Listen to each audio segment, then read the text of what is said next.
안녕하세요. 세상에서 가장 놀라운 유산을 물려받은 30대 여자입니다.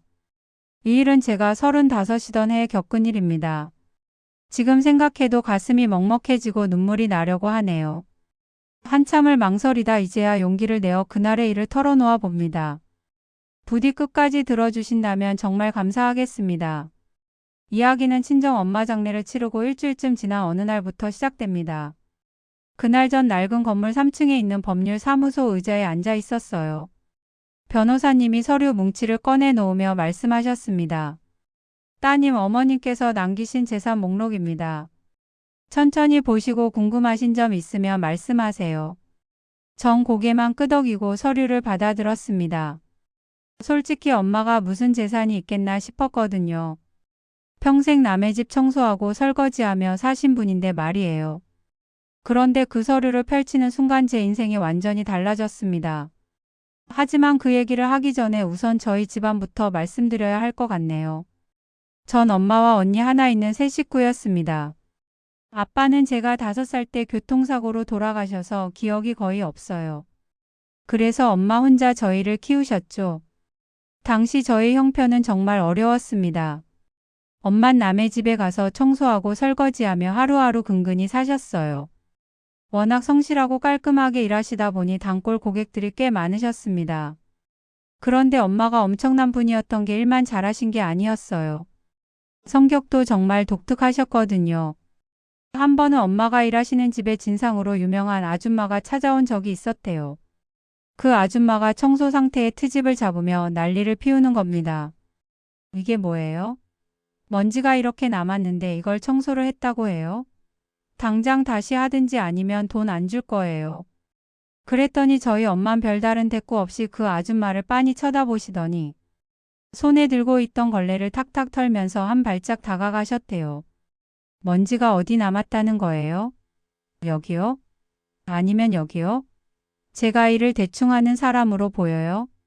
엄마의 서슬퍼런 눈빛과 걸레 터는 소리에 그 진상 아줌마가 겁을 집어먹고 주춤 물러나더랍니다. 아니 다시 보니까 괜찮네요. 제가 잘못 봤나 봐요. 그러고선 다신 엄마 앞에서 트집을 잡지 못했다고 해요. 얼마나 엄마 기세가 대단했던지 그 집 주인도 나중에 전화해서 속이 다 시원했다고 하시더랍니다. 또 한 번은 엄마가 일하시던 동네에 웬 건달들이 돌아다니며 가게마다 돈을 뜯어내는 일이 있었답니다. 그때도 엄만 눈 하나 깜짝하지 않으셨죠. 아니 여기가 누구 집인데 감히 와서 행패야? 당장 안 나가면 경찰 부를 줄 알아. 내 지금 진짜로 신고한다. 엄만 그러면서 손에 잡히는 대로 빗자루를 들어 그 건달들 향해 휘두르셨답니다. 얼마나 기세가 등등하셨는지 그 건달들이 오히려 쫓겨나듯 도망갔다네요. 나중에 그 집 주인한테 들었는데 그때 혹시 무슨 일이라도 났으면 어쩌려고 그러셨냐고 물으니까 엄만 이렇게 대답하셨답니다. 우리 딸들 먹여 살려야 하는데 이런 건달들한테 질 순 없죠. 내가 여기서 주눅 들면 다른 데서도 만만하게 보잖아요. 그렇게 엄만 억척같이 사셨습니다. 그런데 저를 키울 때만큼은 한없이 다정하셨어요. 제가 초등학교 5학년 때였나요? 반장 선거에서 제가 뽑혔던 적이 있었습니다. 엄마, 저 학교에서 반장 됐어요. 반장 많이 하면 나중에 중학교 갈 때도 좋대요. 아이고 착한 우리 딸. 정말 잘했어. 우리 딸이 반장이 됐는데 엄마가 가만히 있을 수 없지. 그런데 그 당시엔 누군가 반장이 되면 반장. 부모가 반 아이들한테 간식이나 선물을 돌리는 게 암묵적인 룰이었어요. 물론 저희 집은 그럴 형편이 안 됐고요. 엄만 뭐 해야 할지 한참을 고민하시다가 돈 대신 몸으로 때우겠다며 매일 새벽 학교로 나가 복도와 교실을 청소하셨습니다. 선생님이 당황해서 제발 그만하시라고 말려도 소용없었어요. 내 자식이 반장인데 부모가 이런 거라도 해야죠. 돈으로 못 해주니 몸으로라도 내 자식기 한번 살려줘야지. 다른 애들 부모들이 뭐라고 하던 상관없어요. 우리 딸만 당당하면 돼요. 엄만 무려 한 달 내내 새벽마다 나와 학교 청소를 하셨습니다. 종일 남의 집 청소하시고 새벽마다 학교까지 오시려니 얼마나 피곤하셨겠어요. 전 그게 너무 미안해서 밤마다 엄마 다리를 주물렀습니다. 엄마 너무 힘드시죠? 제발 그만하세요. 다른 애들도 다 이해해요. 우리 딸 만기 안 죽고 학교 생활 잘하면 엄마 세상에 못할 일이 하나도 없다. 엄마 하나도 안 피곤하니까 넌 학교 생활만 잘해. 그때 엄만 제게 세상에서 가장 든든한 버팀목이었습니다. 얼마나 든든하셨던지 전 학교에서 무슨 일이 있어도 엄마만 생각하면 용기가 났어요. 그런데 그런 엄마를 속상하게 만드는 일이 벌어졌습니다. 제가 중학교 2학년이던 해에 언니가 교통사고를 당한 겁니다. 횡단보도를 건너다 차에 치였는데 다행히 목숨은 건졌지만 다리를 크게 다쳐 수술을 받아야 했어요.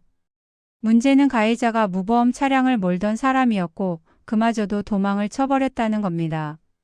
결국 저희가 치료비를 다 부담해야 했죠.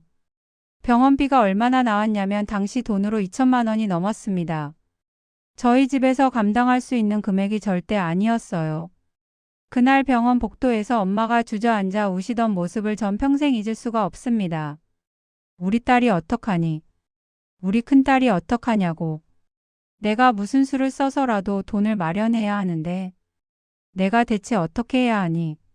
엄만 그렇게 통곡하시면서도 다음 날부터 바로 일터로 나가셨습니다. 낮에는 세 군데 집을 돌며 청소하시고 저녁엔 식당에서 설거지를 하셨어요. 주말에도 쉬지 않고 일하셨고 밤늦은 시간엔 건물 청소까지 하셨습니다. 하루에 서너 시간밖에 못 주무시면서 말이에요. 엄마 너무 무리하시면 안 돼요.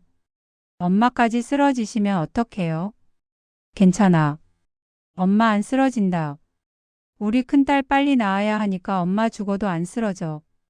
그렇게 엄만 몸이 부서지라 일하셨습니다. 얼마나 고생하셨던지 손은 갈라지고 허리는 항상 구부정하셨어요. 그래도 엄만 단 한 번도 힘들다는 말씀을 안 하셨습니다.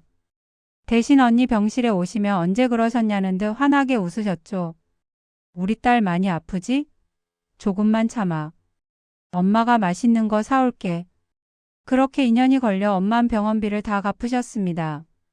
마지막 돈을 입금하고 나온 날 엄만 저와 언니 손을 이끌고 동네 고깃집으로 향하셨어요. 지글지글 익어가는 삼겹살을 제 앞 접시 가득 놓아주시며 엄만 그제야 참아왔던 눈물을 쏟으셨습니다. 애들아 너희가 고기 먹고 싶다고 할 때마다 엄마 가슴이 찢어지는 줄 알았다.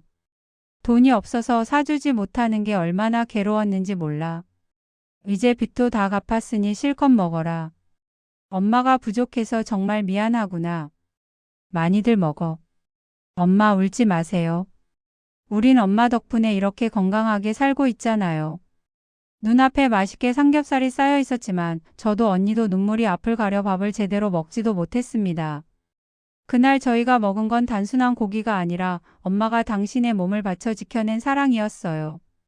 얼마나 눈물이 나던지 전 그날 밤 엄마를 꼭 안고 한참을 울었습니다. 그렇게 또 한 차례 어려움을 극복하고 전 무사히 대학에 입학했습니다. 언니도 다리가 완전히 나아 대학을 다니게 됐고요. 엄만 그 무렵 시장 단속이 심해지면서 본격적으로 파출부 일을 시작하셨어요. 남의 집 살림을 하다 보니 재미있는 일도 많으셨나 봐요. 저녁마다 그날 있었던 일들을 신나게 들려주셨거든요. 아니 글쎄 오늘 가니까 그 집 아줌마가 남편이랑 싸우는데 얼마나 요란하던지. 5천만 원짜리 가방을 샀다고 남편이 난리를 치더라. 근데 그 아줌마 말이 가관이야. 그게 뭐 큰돈이냐고 배짱을 부리는 거 있지. 엄마 제발 남의 집 얘기 좀 그만해요. 가만 보면 그런 얘기만 제일 신나게 하시는 것 같아요. 아유 왜 듣다 보면 재밌잖아. 세상엔 정말 별별 사람이 다 있더라. 아 이런 얘기만 해주는 방송이라도 있으면 좋겠네. 지금 돌이켜보면 그런 가십들이 엄마가 파출부 일하며 느꼈을 고단함을 잠시 잊게 해준 유일한 즐거움이었을지도 모르겠네요. 그렇게 또 시간이 흘러 전 대학을 졸업하고 직장에 들어갔습니다. 28이 됐을 무렵 직장 선배가 소개팅을 주선해줬어요. 민서야, 우리 고등학교 동창인데 정말 괜찮은 애야. 한번 만나봐. 그렇게 만난 사람이 제 남편입니다. 첫인상부터 참 좋았어요. 조용하고 예의 바른 성격에다 사람을 대할 때도 정중하더라고요. 몇 번 만나지 않았는데도 서로 편하게 대화할 수 있었습니다. 그렇게 1년쯤 사귀다 남편이 청혼을 했어요. 민서 씨 저랑 결혼해 주실래요? 제가 민서 씨를 정말 많이 아끼거든요. 평생 잘해드릴 자신 있습니다. 네, 좋아요. 저도 당신이 정말 좋아요. 전 너무 기뻤습니다. 평생 엄마 고생하시는 모습만 보고 자란 제게 이렇게 좋은 사람이 나타나다니 믿기지 않았거든요. 하지만 행복도 잠시였습니다. 남편 부모님을 뵈러 가는 날 처음으로 불안감을 느꼈거든요. 그런데 남편 부모님을 뵈러 가는 날 처음으로 불안감을 느꼈습니다. 시댁은 서울 강남에 있는 제법 큰 아파트였어요. 초인종을 누르자 문을 연 건 신우이였습니다. 그 순간 전 그분의 차가운 눈빛을 절대 잊을 수가 없어요. 오빠, 이 사람이 그 사람이에요? 응, 내가 말한 민서야. 인사해. 남편이 저를 소개하자 신우이는 저를 위아래로 훑어보시더니 겨우 고개만 까닥했습니다. 아무 말도 없이요. 그냥 쳐다만 보시는데 얼마나 불편하던지 전 어색하게 웃을 수밖에 없었어요. 안녕하세요. 김민서라고 합니다. 잘 부탁드려요. 아, 네. 딱 두 글자였습니다. 신우이가 제게 건넨 첫 마디가요. 그리고는 돌아서서 안으로 들어가 버리셨어요. 저와 남편만 현관에 남겨진 채로요. 남편이 미안하다는 표정으로 제 손을 꼭 잡았습니다. 미안해. 우리 동생이 원래 좀 낯을 가려서 그래. 금방 친해질 거야. 괜찮아. 이해해. 전 그렇게 대답했지만 속으로 뭔가 이상하다는 생각이 들었어요. 단순히 낯을 가리는 게 아니라 저를 싫어하는 것 같았거든요. 거실로 들어가니 시어머니가 반갑게 맞아주셨습니다. 어머, 민서 씨 왔구나. 어서 와요. 우리 아들이 민서 씨 이야기 정말 많이 하던데. 만나서 반가워요. 저도 뵙게 돼서 영광입니다. 어머님. 시어머니는 다정하셨어요. 음식도 잔뜩 차려놓으시고 이것저것 물어보시면서 관심을 보여주셨죠. 그런데 옆에서 신우이가 계속 휴대폰만 만지작거리며 무표정하게 앉아있더라고요. 가끔 저를 힐끗힐끗 쳐다보는데 그 눈빛이 영 불편했습니다. 식사 중에 시어머니가 물으셨어요. 민서 씨 부모님은 뭐 하시는 분들이에요? 저희 아버지는 제가 어릴 때 돌아가셨고요. 어머니 혼자 저희를 키우셨어요. 지금은 가사 도우미 일하고 계세요. 그 순간 신우의 얼굴이 살짝 굳어지는 게 보였습니다. 아주 미세하게요. 하지만 전 놓치지 않았어요. 그 찰나의 표정 변화를요. 시어머니는 아무렇지 않게 말씀하셨습니다. 아이고, 어머님 혼자 고생 많이 하셨겠네. 그래도 이렇게 훌륭하게 딸을 키우셨으니 정말 대단하신 분이야. 감사합니다. 저희 어머니 정말 훌륭하신 분이세요. 그날 저녁 시댁에서 돌아오는 길에 남편이 물었어요. 우리 부모님 괜찮으셨어? 너무 부담스럽진 않았어? 어머님은 정말 좋으셨어. 근데 동생분이. 뭐? 우리 동생이 왜? 아니야. 아무것도 아니야. 그냥 좀 조용하시더라. 전 차마 신우이가 저를 싫어하는 것 같다는 말을 할 수 없었어요. 혹시 남편 기분 나빠할까 봐요. 그냥 제 착각이길 바랐습니다. 하지만 그건 착각이 아니었어요. 그 뒤로 몇 번 더 시댁을 방문했는데 신우이는 한 번도 저한테 먼저 말을 걸지 않았습니다. 제가 인사를 해도 고개만 까닥하거나 네 한마디로 끝냈어요. 심지어 한 번은 제가 거실에서 시어머니와 이야기하고 있는데 신우이가 들어오더니 저를 완전히 투명 인간 취급하더라고요. 엄마, 나 오늘 저녁 여기서 먹고 갈게. 그래, 우리 딸. 뭐 먹고 싶은 거 있어? 신우이는 저와 눈도 한 번 안 마주치고 시어머니하고만 대화했습니다. 전 그 자리에 있는 게 너무 불편해서 화장실에 다녀오겠다고 자리를 피했어요. 화장실 거울을 보며 한숨을 쉬었죠. 이게 뭐 하는 짓인가 싶었거든요. 결혼도 안 했는데 벌써 시댁 눈치를 보고 있다니 말이에요. 그래도 남편을 사랑했기 때문에 참기로 했습니다. 신우이 한 명쯤이야 뭐 어떻겠어요. 남편만 좋은 사람이면 되지 않겠습니까? 전 스스로를 그렇게 다독이며 결혼 준비를 이어갔습니다. 그런데 문제는 거기서 끝나지 않았어요. 예단을 주고받는 날 신우이의 본색이 완전히 드러났거든요. 그날 저희 엄마와 시어머니가 만나 예단 이야기를 나누기로 했습니다.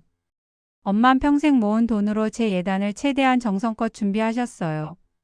비록 부잣집만큼은 못해도 마음만큼은 가득 담으셨죠.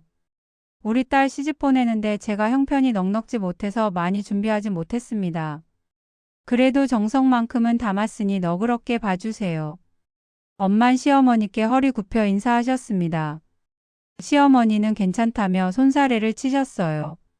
아니에요. 이렇게 준비해 주신 것만으로도 감사하죠. 마음이 중요하지 물건이 중요한 게 아니에요. 두 분이 그렇게 이야기를 나누는데 옆에서 시누이가 끼어들었습니다. 엄마, 그건 그렇고 혼수는 어떻게 준비하시는 거예요? 엄마가 대답하시기도 전에 시누이가 계속 말을 이었어요. 요즘 집안끼리 결혼하면 혼수도 어느 정도 맞춰야 하잖아요. 우리 오빠가 의사니까 그에 걸맞게 준비하셔야 하는 거 아니에요? 다른 사람들도 다 보는데 우리 오빠만 창피하면 어떡해요? 그 순간 엄마 얼굴이 하얗게 변하는 게 보였습니다. 제 가슴도 철렁 내려앉았고요. 시누이는 아무렇지도 않게 더 나가셨어요. 저도 결혼할 때 신랑 집안이랑 수준 맞췄거든요. 오빠 친구들 부인들이 다들 그렇게 하던데요. 형님 어머니도 당연히 그렇게 하실 거죠? 전 참다 못해 끼어들었습니다. 언니, 그건 좀 심하신 거 아닌가요? 저희 어머니가 얼마나 정성껏 준비하셨는데요. 그랬더니 시누이가 저를 쳐다보며 차갑게 말씀하시더라고요. 형님, 전 현실적인 얘기를 하는 거예요. 오빠 직업이 의사잖아요. 주변에서 뭐라고 하면 오빠만 창피하고 우리 집안만 웃음거리 되는 거예요. 제가 오빠 생각해서 하는 말이에요. 시어머니가 당황해서 말리셨습니다. 아이고, 그만해라. 민서 씨 어머니 기분 나빠하시겠다. 하지만 이미 엄만 얼굴이 창백해지신 뒤였어요. 그날 집에 돌아오는 내내 엄만 한마디도 안 하셨습니다. 얼마나 속상하셨을까요? 그날 밤 전 엄마 방문을 살짝 열었는데 엄마가 혼자 울고 계시더라고요. 엄마, 괜찮아. 우리 딸. 엄마가 좀 더 잘해줬어야 하는데 미안하구나. 내가 돈이 더 많았으면 내가 이런 소리 안 들었을 텐데. 엄마, 아니에요. 전 엄마가 해주신 게 너무 좋아요. 저 시누이 말 신경 안 써요. 전 엄마를 꼭 안아드렸습니다. 그러면서 속으로 다짐했어요. 결혼하면 절대 저 시누이한테 지지 않겠다고요. 그런데 그 다짐도 잠시였습니다. 결혼식 날짜가 다가오자 시누이는 더 노골적으로 저를 무시하기 시작했거든요. 한 번은 결혼식장 예약 문제로 시댁에 갔을 때였어요. 시누이가 저를 보자마자 한마디 하시더라고요. 형님, 결혼식장은 어디로 정하셨어요? 저희 호텔로 했어요. 아, 거기요? 거기 좀 오래된 데 아니에요? 요즘은 다들 신식 호텔로 하던데. 우리 오빠 체면 생각하면 좀 더 좋은 데 했어야 하는 거 아니에요? 그때 남편이 끼어들었습니다. 야, 그만해. 우린 거기가 좋아서 정한 거야. 내가 왜 그래? 오빠, 난 오빠 생각해서 하는 말이야. 오빠 친구들 다 좋은 데서 결혼식 올리는데 오빠만 그러면 창피하잖아. 남편이 화를 내려고 하자 시어머니가 말리셨어요. 하지만 전 그날 깨달았습니다. 시누이가 저를 얼마나 무시하는지를요. 그리고 결혼하면 더 심해질 거라는 걸요. 결혼식은 무사히 치러졌습니다. 하지만 신혼생활이 시작되자마자 저는 시누이의 본격적인 구박을 받기 시작했어요. 명절 때 시댁에 가면 시누이는 저를 언니라고 부르는 법이 없었습니다. 저기요, 이거 좀 치워줄래요? 그리고 나 참외 못 먹으니까 항상 수박으로 준비해줘요. 네? 언니, 제 이름은 형님 이름이 뭐든 상관없잖아요. 그냥 빨리 치워달라는 건데 왜 그렇게 예민하게 구나요? 시누이는 절 저기요 여기요라고 부르며 대놓고 선을 그었습니다. 시어머니도 말리지 않으셨고요. 그럴 때마다 남편이 화를 내긴 했지만 소용없었어요. 동생아, 형수한테 왜 그렇게 말해? 이름이 있는데 저기요가 뭐야? 오빠, 난 원래 사람 이름 잘 못 외워. 그냥 편하게 부르는 건데 뭐가 문제예요? 얼마나 뻔뻔하던지 전 할 말을 잃었습니다. 하지만 더 큰 문제는 따로 있었어요. 결혼하고 1년쯤 됐을 때 시누이가 집들이를 한다며 저희를 초대한 겁니다. 형님 이번 주말에 우리 집 놀러 오세요. 집들이 겸해서 식사 대접할게요. 전 내심 시누이가 마음을 돌린 건가 싶어 기대를 했어요. 하지만 그건 착각이었습니다. 시누이 집에 가보니 강남 한복판에 있는 엄청나게 큰 아파트였거든요. 200평은 좋게 넘어 보였어요. 어때요? 우리 집 괜찮죠? 와, 정말 넓네요. 언니 남편분이 사업 잘하시나 봐요. 그럼요. 우리 남편 건설 회사 운영하거든요. 이 정도 집은 기본이죠. 시누이는 그러면서 집 안을 구석구석 보여주셨어요. 마치 자랑하듯이요. 안방도 보여주시고 드레스룸도 보여주시고 심지어 욕조까지 보여주시더라고요. 이 욕조 수입산이에요. 5천만 원 주고 샀어요. 형님 집은 어때요? 우리 집만큼 넓어요? 저희는 아파트 30평 정도 살고 있어요. 아, 그래요? 30평이면 좀 작은 편 아니에요? 우리 오빠 회사인데 그 정도면 너무 작은 거 아닌가요? 그 말을 들으니 기분이 정말 나빴습니다. 하지만 참았어요. 괜히 싸우면 남편만 곤란해질 테니까요. 그런데 시누이는 거기서 멈추지 않았어요. 저녁 식사를 하면서도 계속 저를 깎아내리더라고요. 형님 요리 잘하세요? 아, 근데 형님 어머니가 가사 도우미 하셨다면서요? 그럼 요리는 잘하시겠네요. 집안일은 배워서 하셨을 테니까. 언니 그건 좀. 전 참다 못해 한마디 하려고 했는데 남편이 먼저 나섰습니다. 동생아, 오늘 무슨 날인데 왜 자꾸 그런 말을 해? 형수 기분 나쁘게 하지 말고 그냥 편하게 밥이나 먹자. 오빠, 난 그냥 궁금해서 물어본 건데 왜 그래요? 형님도 괜찮다고 하잖아요. 그렇죠, 형님? 시누이는 제게 눈을 똑바로 보며 물었습니다. 전 아무 대답도 할 수 없었어요. 그날 저녁 집으로 돌아오는 길에 남편이 제 손을 꼭 잡았습니다. 미안해. 우리 동생이 너무 심했어. 내가 따로 얘기할게. 괜찮아. 신경 쓰지 마. 전 그렇게 말했지만 속으론 너무 서러웠습니다. 대체 제가 뭘 잘못했길래 저렇게까지 무시를 당해야 하는지 이해할 수가 없었거든요. 그렇게 또 시간이 흘러 전 아이를 낳았습니다. 건강한 딸이었어요. 남편은 물론이고 엄마도 무척 기뻐하셨습니다. 그런데 시누이만큼은 달랐어요. 병문안을 오셔서도 한마디 하시더라고요. 아이고, 딸이네요. 우리 오빠가 아들 낳아야 대를 이을 텐데 아쉽네요. 뭐 다음에 아들 낳으면 되겠죠. 그 말을 듣는 순간 정말 화가 났습니다. 하지만 산후조리 중이라 말대꾸할 기력도 없었어요. 남편이 대신 화를 냈습니다. 동생아, 지금 무슨 소리 하는 거야? 딸이든 아들이든 우리 소중한 아이인데 왜 그런 말을 해? 오빠, 난 그냥 아쉬워서 한 말이에요.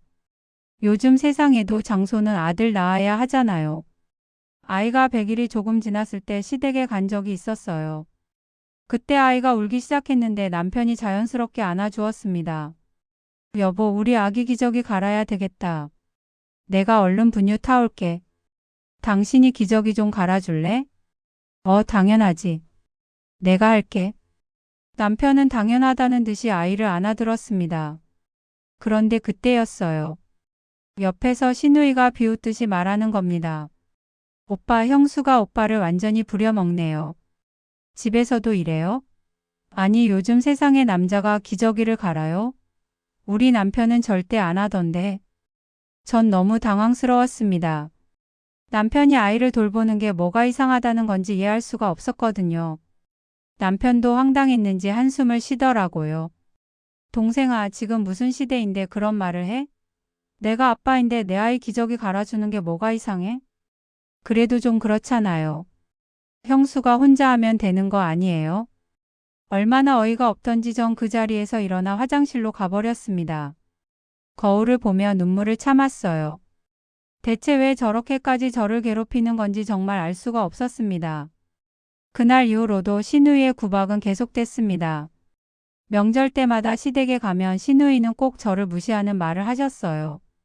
형님, 명절 음식 준비 좀 도와줘요. 아, 근데 형님 어머니가 가사일 하셨으니까 형님은 집안일 잘하시겠네요. 그럼 설거지는 형님이 다 해요. 한 번은 시댁 식구들이 다 모인 자리에서 시누이가 이런 말을 하셨어요. 엄마, 우리 오빠 요즘 많이 힘들어 보이지 않아요? 형수가 좀 잘해줘야 하는데 맨날 집안일도 같이 하래. 오빠가 얼마나 바쁜데? 시어머니는 별 말씀이 없으셨지만 전 그 자리가 너무 불편했습니다. 남편이 바로 반박했어요. 동생아, 그런 말 하지 마. 민서가 나한테 뭘 시킨 적 없어. 우린 서로 도우면서 사는 거야. 하지만 시누이는 아랑곳하지 않고 계속 저를 깎아내렸습니다. 얼마나 속상하던지 전 그날 집에 와서 엄마한테 전화를 했어요. 엄마, 나 진짜 속상해 죽겠어요. 대체 시누이가 왜 저렇게 저만 미워하는지 모르겠어요. 우리 딸 많이 힘들지? 근데 참아야 해. 내 남편이 너 편 들어주잖아. 그거면 된 거야. 엄만 그렇게 저를 달래주셨지만 속으로는 많이 걱정하셨나 봐요. 며칠 뒤 엄마가 갑자기 시댁에 전화를 하셨거든요. 나중에 들었는데 시어머니와 통화를 하셨답니다. 사돈댁, 제가 그동안은 참았는데 이제 도저히 못 참겠습니다. 우리 딸이 뭘 잘못했길래 시누이분이 저렇게까지 구박을 하나요? 사돈댁도 딸 둘 키우셨으면 제 마음 아시잖아요. 그런데 시어머니는 별로 달라지지 않으셨어요. 그저 미안하다는 말만 하시고 시누이한테는 아무 말도 안 하시더라고요. 나중에 안 사실인데 시누이 남편이 돈이 엄청 많았대요. 그래서 시어머니도 시누이 눈치를 보셨던 거죠. 그렇게 또 몇 년이 흘렀습니다. 아이도 3살이 됐고 전 육아와 직장 생활을 병행하며 바쁘게 살았어요. 시누이와의 관계는 여전히 좋지 않았지만 그냥 만나지 않으려고 노력했습니다. 그런데 그즈음 엄마가 몸이 안 좋으시다는 연락을 받았어요. 민서야, 엄마가 요즘 좀 피곤해서 그래. 별일 아니니까 걱정하지 마. 엄마, 병원은 가보셨어요? 아이고, 그럴 필요까지야. 그냥 좀 쉬면 나을 거야. 하지만 전 불안했습니다. 엄마 나이가 이제 60이 넘으셨는데 평생 무리하게 일하셨으니까요. 그래서 어느 날 엄마를 모시고 병원에 갔어요. 검사 결과를 듣는데 의사 선생님이 심각한 표정을 지으시더라고요. 보호자분, 환자분이 오랫동안 너무 무리하셨습니다. 간 수치도 안 좋고 혈압도 높으세요. 당분간 푹 쉬셔야 해요. 엄만 그 말을 듣고도 괜찮다며 웃으셨지만 전 알 수 있었어요. 엄마가 많이 힘드시다는 걸요. 그날부터 전 엄마를 더 자주 찾아뵙고 건강 챙겨드리려고 노력했습니다. 그런데 그때쯤 시누이가 또 한 번 저를 자극하는 일이 벌어졌어요. 시댁에서 작은 가족 모임이 있었는데 시누이가 갑자기 이런 말을 하는 겁니다. 엄마, 우리 이번에 집 한 채 더 샀어요. 강남에 있는 건데 투자용으로 샀어요. 우리 남편이 사업 잘 돼서 돈이 남아서요. 아이고, 우리 딸 복 많다. 좋은 신랑 만나서 편하게 사네. 시누이는 그러면서 저를 힐끗 쳐다보더라고요. 마치 비교하라는 듯이요. 형님 댁은 어때요? 집 언제 큰 데로 옮기실 거예요? 우리 오빠 의사인데. 아직도 30평 아파트에 사시잖아요. 저희는 지금 집이 만족스러워서요. 아, 그래요? 근데 형님 어머니가 아직도 파출부일 하신다면서요? 힘드시겠네요. 우리 엄마는 벌써 일 안 하시고 편하게 지내시는데. 그 말을 듣는 순간 전 정말 화가 머리끝까지 났습니다. 우리 엄마를 대놓고 무시하는 거잖아요. 언니, 그 말은 좀 심한 것 같은데요. 왜요? 전 그냥 사실을 말한 건데요. 제가 뭘 잘못했어요? 시누이는 뻔뻔하게 대답하더라고요. 그때 남편이 벌떡 일어났습니다. 동생아, 지금 장모님 무시하는 거야? 더 이상 그런 말 하면 나 진짜 화낸다. 오빠, 화내지 마요. 전 그냥. 시누이는 그제야 입을 다물었지만 이미 제 기분은 망가진 뒤였어요. 집에 돌아와서 엄마한테 전화를 걸었습니다. 엄마, 오늘 시누이가 또. 전 엄마한테 그날 있었던 일을 다 말씀드렸어요. 그랬더니 엄마는 한참을 조용히 계시다가 말씀하셨습니다. 우리 딸, 엄마는 괜찮아. 난 우리 딸만 행복하면 돼. 시누이 말 신경 쓰지 마. 하지만 엄마 목소리가 떨리는 게 느껴졌어요. 분명 상처받으셨을 텐데 저 때문에 참고 계신 거였습니다. 그로부터 며칠 뒤였습니다. 새벽에 언니한테서 급한 전화가 왔어요. 민서야, 빨리 병원으로 와. 엄마가 쓰러지셨어. 전 급히 옷을 입고 병원으로 달려갔습니다. 응급실에 도착했을 때 엄만 침대에 누워 계셨어요. 얼굴이 창백하게 질려 계시더라고요. 엄마, 어떻게 된 거예요? 괜찮으세요? 우리 딸 미안하다. 엄마가 갑자기 어지러워서 그만. 의사 선생님이 저희를 밖으로 부르셨습니다. 보호자분들, 어머님 상태가 좋지 않습니다. 간 기능이 많이 떨어지셨고 심장도 약하세요. 오랫동안 무리하신 것 같은데 이제는 정말 푹 쉬셔야 합니다. 선생님, 그럼 엄마 괜찮아지실 수 있는 거죠? 최선을 다하겠습니다. 하지만 좀 더 지켜봐야 할 것 같습니다. 그날부터 엄만 병원에 입원하셨습니다. 전 매일 퇴근하고 병원으로 달려가 엄마 곁을 지켰어요. 언니랑 번갈아 가며 간병했죠. 남편도 퇴근하면 꼭 들러서 엄마 건강 체크해 드렸습니다. 그런데 엄마 상태가 점점 나빠지시더라고요. 의사 선생님이 심각한 표정으로 말씀하셨습니다. 보호자분, 어머님이 많이 약해지셨습니다. 마음의 준비를 하시는 게 좋을 것 같습니다. 그 말을 듣는 순간 전 주저앉고 말았습니다. 엄마가 돌아가신다니 믿을 수가 없었거든요. 그날 밤 엄마가 저를 부르셨어요. 민서야, 엄마 말 좀 들어봐. 엄마가 너한테 해줄 말이 있어. 엄마, 무슨 소리예요? 괜찮아지실 거예요. 아니야. 엄마 안다. 이제 얼마 안 남은 거. 그래서 하고 싶은 말이 있어. 우리 딸 시댁에서 많이 힘들었지? 엄마. 괜찮아. 엄마 다 안다. 근데 우리 딸 너무 기죽지 마. 엄마가 너한테 남겨줄 게 있어. 엄마 죽으면 변호사 찾아가 봐. 엄마가 서류 남겨뒀어. 엄마, 무슨 서류요? 무슨 말씀이세요? 나중에 알게 될 거야. 우리 딸 엄마가 많이 사랑한다. 미안하다. 더 잘해주지 못해서. 엄마, 가지 마세요. 전 아직 엄마한테 해드릴 게 너무 많은데. 우리 딸 이미 충분히 잘했어. 엄마 너무 행복했다. 사랑한다. 그게 엄마의 마지막 말씀이었습니다. 다음 날 새벽 엄만 조용히 숨을 거두셨어요. 전 엄마 손을 꼭 잡고 한참을 울었습니다. 얼마나 울었던지 목이 쉴 정도였어요. 장례식을 치르는 동안 전 멍한 상태로 시간을 보냈습니다. 엄마 없는 세상이 너무 낯설고 두려웠거든요. 장례를 마치고 일주일쯤 지났을 때 변호사 사무실에서 연락이 왔습니다. 어머님이 남기신 유산을 정리해야 하니 방문해 달라고 하시더라고요. 전 별 기대 없이 그곳을 찾아갔어요. 변호사님이 서류 뭉치를 꺼내 놓으며 말씀하셨습니다. 따님, 어머님께서 남기신 재산 목록입니다. 천천히 보시고 궁금하신 점 있으면 말씀하세요. 전 고개를 끄덕이고 서류를 받아들었습니다. 솔직히 엄마가 무슨 재산이 있겠나 싶었어요. 기껏해야 작은 예금 통장 하나 정도겠거니 생각했습니다. 그런데 서류 첫 장을 넘기는 순간 제 손이 떨리기 시작했어요. 부동산 목록이라고 적혀 있었거든요. 전 천천히 목록을 읽어 내려갔습니다. 그리고 세 번째 줄에서 제 눈이 멈췄어요.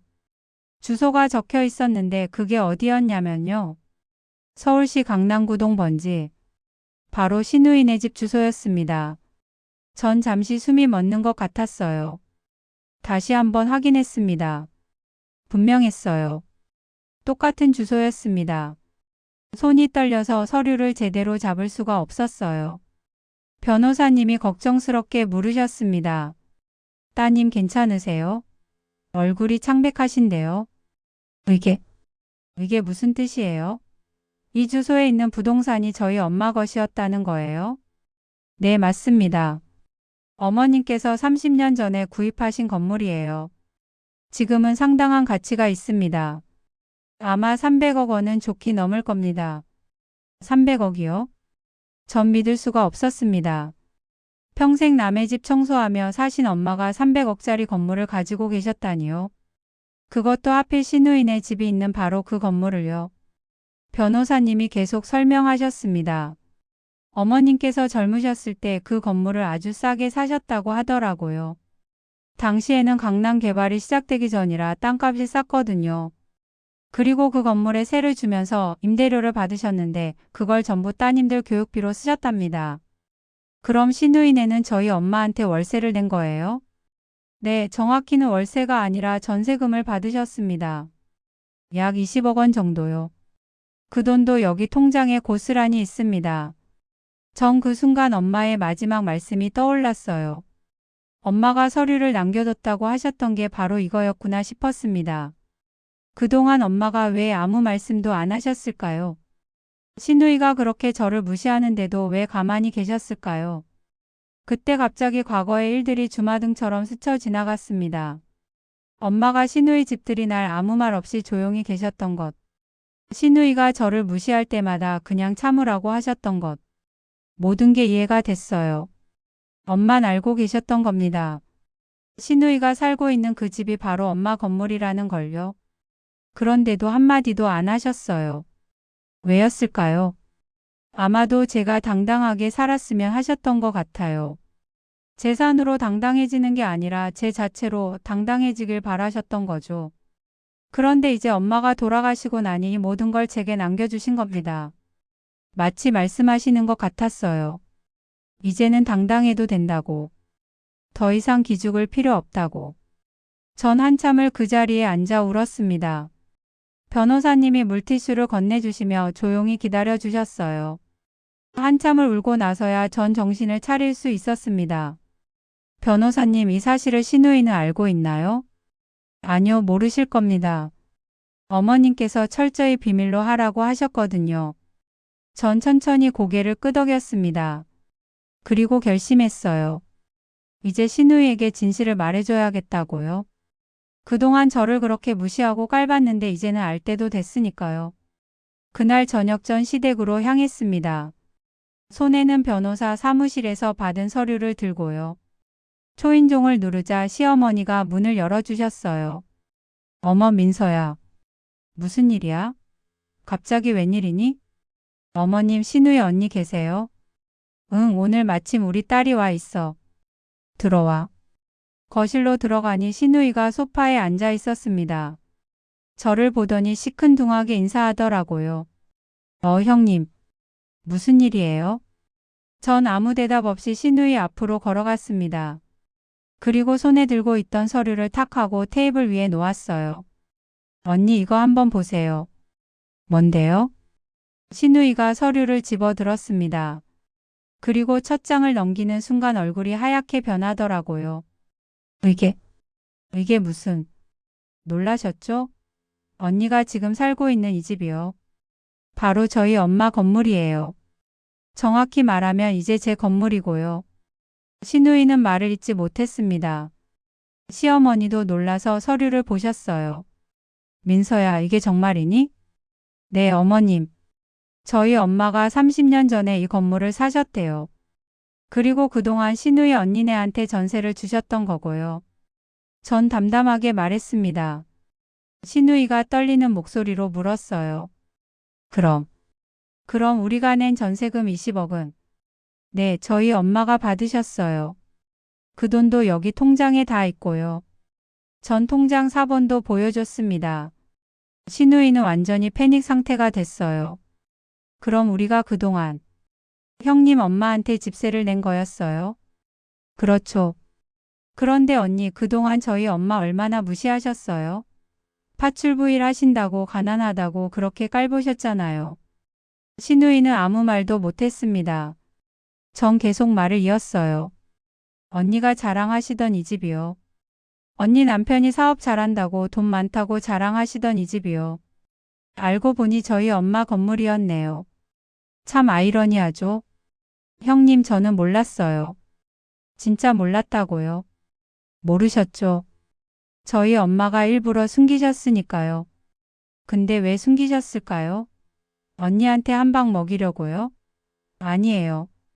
저희 엄마는 그런 분이 아니셨어요. 그럼 왜? 저도 처음엔 이해가 안 됐어요. 왜 엄마가 이렇게 큰 비밀을 숨기셨을까? 근데 이제 알 것 같아요. 엄만 제가 당당하게 살기를 바라셨던 거예요. 재산으로 우쭐 떼는 게 아니라 제 자체로 당당하기를 바라셨던 거죠. 그때 시어머니가 조용히 말씀하셨어요. 민서야, 그동안 우리가 너무 미안했구나. 우리 딸이 너한테 너무 심하게 굴었어. 어머님 괜찮아요. 이제 다 지난 일이에요. 전 시어머니께 고개를 숙여 인사했습니다.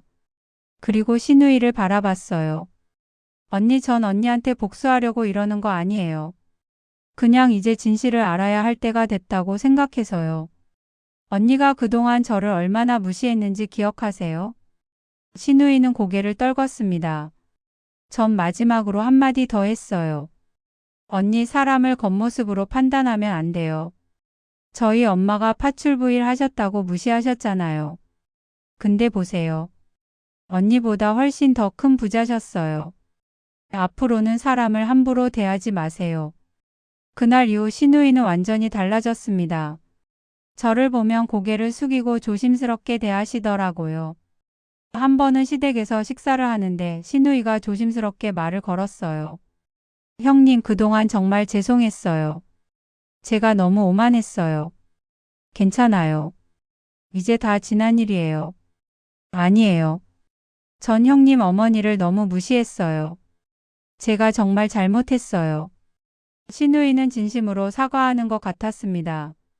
전 조용히 고개를 끄덕였어요. 남편도 옆에서 제 손을 꼭 잡아줬고요. 그날 이후로 시댁 분위기도 많이 좋아졌습니다. 시누이는 더 이상 저를 무시하지 않았고 시어머니도 저를 더 챙겨주셨어요. 하지만 전 가끔 엄마 생각이 나면 눈물이 났습니다. 엄마가 그렇게 큰 비밀을 안고 평생을 사셨다는 게 너무 가슴 아팠거든요. 어느 날 전 엄마 산소를 찾아갔어요. 묘비 앞에 앉아 조용히 말을 걸었습니다. 엄마, 저 이제 알았어요. 엄마가 왜 아무 말 안 하셨는지.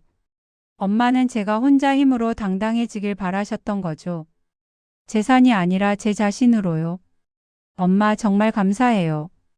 그리고 사랑해요. 바람이 살랑 불어왔습니다. 마치 엄마가 대답하시는 것 같았어요. 괜찮다고, 잘했다고, 사랑한다고요. 전 그날 오랫동안 엄마 산소 앞에 앉아 있었습니다. 지금 전 시누이와도 편하게 지내고 있고 남편과도 행복하게 살고 있어요. 아이도 건강하게 잘 자라고 있고요. 가끔 시누이가 저를 보며 미안하다는 표정을 지을 때면 전 그냥 웃어 넘깁니다. 이제 다 지난 일이니까요. 엄마가 남겨주신 건물은 아직 그대로 두고 있어요. 시누이네도 여전히 그 집에 살고 있고요. 전 그 건물을 팔 생각이 없습니다. 엄마의 마지막 선물이니까요. 대신 임대료는 제대로 받기로 했어요. 시누이도 흔쾌히 동의했고요. 평생 남의 집 청소하며 사신 엄마가 실은 엄청난 부자셨다는 사실. 그리고 그 비밀을 끝까지 지키시며 저를 키우신 엄마. 지금도 엄마 생각을 하면 눈물이 납니다. 하지만 이제는 슬픈 눈물이 아니에요. 감사함과 사랑으로 흐르는 눈물입니다. 엄마 사랑해요. 그리고 정말 감사해요. 하늘에서도 편히 쉬세요. 지금까지 들어주셔서 정말 감사합니다.